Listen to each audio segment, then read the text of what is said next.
The average is that 3 teams seeded 12 or lower wind up winning in the first round every year. That's the average. So give me the 3 teams seeded 12 or lower that people should be filling out their bracket and having winning today or tomorrow.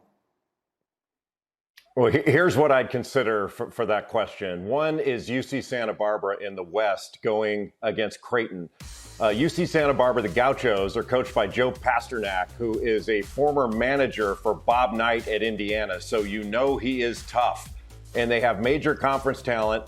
They are very good, and they are capable of beating Creighton. That's a good upset pick, I think, to look for. And also, UCSB has a great party area called Isla Vista, which I would visit once the pandemic is over.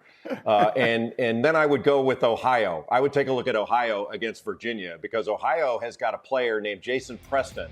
They played against Illinois earlier this year. He had 31 points, 8 assists, 0 turnovers. He's the LaMelo Ball of this tournament. An outstanding guard that is going to be an NBA player. Hardly played in high school. And he's legit. I think he can lead Ohio to a win over Virginia and maybe even a Sweet 16. And then take a look on the opposite side of the bracket. Winthrop, coached by Pat Kelsey, has a 6'7" point guard named Chandler Baudrin, who's a lefty, got an old man game. He's a triple-double threat as well. They can beat Villanova. I still favor Villanova in that game, but they can win that game. Then Liberty against Oklahoma State. Liberty's really good. They play a lot like Virginia with a deliberate style. They can win that game against Oklahoma State, although I favor the Cowboys to win it. All right, so again, the analytics tell us take 3 of those teams. The analytics also say, Jay, that you should take 2 double-digit seeds, so 10 or lower, to make it to the Sweet 16. So give me those 2. Who should I be taking? I would look at Rutgers. A lot of them are major conference teams. I would look at Rutgers to do that. They're a 10 seed. They've got an opportunity to do that. I think Syracuse has an opportunity as an 11 seed to win a couple of games, given the draw that they have. And then I actually think you could look at UCLA there too. Take a look at Virginia Tech also, because Virginia Tech they're playing Clemson in the first round. So all of these major conference teams that were sort of in the middle of their conferences that have good players and the ability to move on in their first round game. I like the major conference teams that are double-digit seeds in the 10 spot. And then finally, here's the big one. At least one team that is not seeded 1 or 2 winds up making it. The average, you have to take someone who was at best seeded a 3. Give me a team that's not a 1 or a 2 seed that we should put in the Final Four. I would say Texas is a good look there, because Texas has really good guards. They're older, and they've been finishing games this year. USC is a 6 seed, and I think they have the ability to do that as well. I'd also look at number 4, Oklahoma State. Just talked about them being a potential upset victim. You know, that's what happens in this tournament. You survive the upset bid in the first round, and then you have a chance to pick up some momentum. But Oklahoma State has Cade Cunningham. He's going to be the number 1 pick in the draft. He is the real deal, man. He was a player of the year in the Big 12, averaged 20 points a game. He's the type of player that can carry a team to a Final Four. And he's got good teammates around him. It's just not him. Isaac Likely's really good. They got good players, but he's the real thing.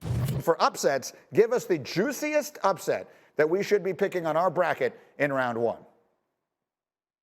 The one I'm looking for is Ohio over Virginia. Now, Virginia's been going through COVID protocols. That doesn't mean they're going to be diminished, but they're certainly not going to be better for having gone through all of this. And I think Ohio is a really good team.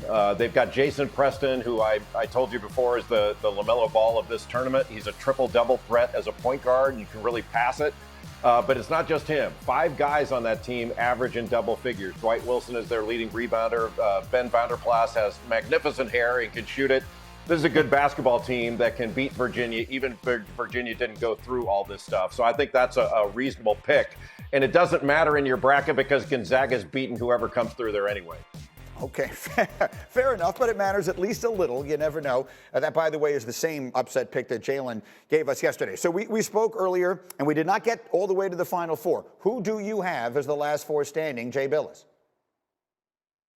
I've got Gonzaga, Baylor, and Illinois. That's a little chalky, and it's a little chalky to go with number 2 seed Alabama. But as I've told you before, I'm deathly afraid of Nick Saban, so I pick Alabama. But Alabama's really good. I think Look, picking the Final Four is a little bit of a crapshoot before the tournament starts, but I think those are good picks. Michigan, I would have picked without question if Isaiah Livers were healthy, but because he's questionable, I think Michigan is a little bit questionable to make it to the Final Four. Elite Eight, absolutely. Final Four, maybe a little bit of a dicey thing.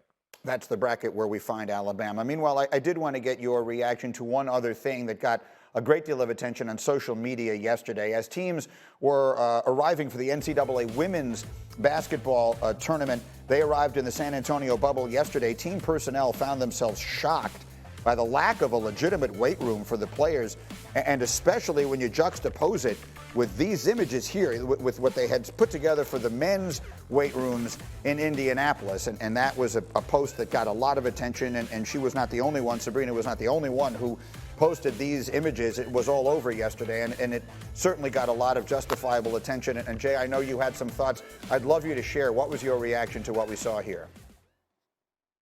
It was absolutely unacceptable. The disparity in the treatment of the women in this tournament as to the men is wholly unacceptable. And I think you could see from the response of the NCAA how meager it was. They basically made excuses. And where was the NCAA president? Like in this situation, the NCAA president should have stepped forward and said, this is unacceptable. We offer our profound apology and we will fix it right away. Instead, he let one of his underlings take all the heat for it. And that's not what leadership is. And so I'm profoundly disappointed in the NCAA, and I don't think I'm the only one. But it just goes to what I've been saying for a long time. Don't listen to what they say, watch what they do. And this is what they've done, and they screwed this up beyond all recognition. Thank you for watching ESPN on YouTube. Sign up for the Tournament Challenge at espn.com/bracket or download the app today.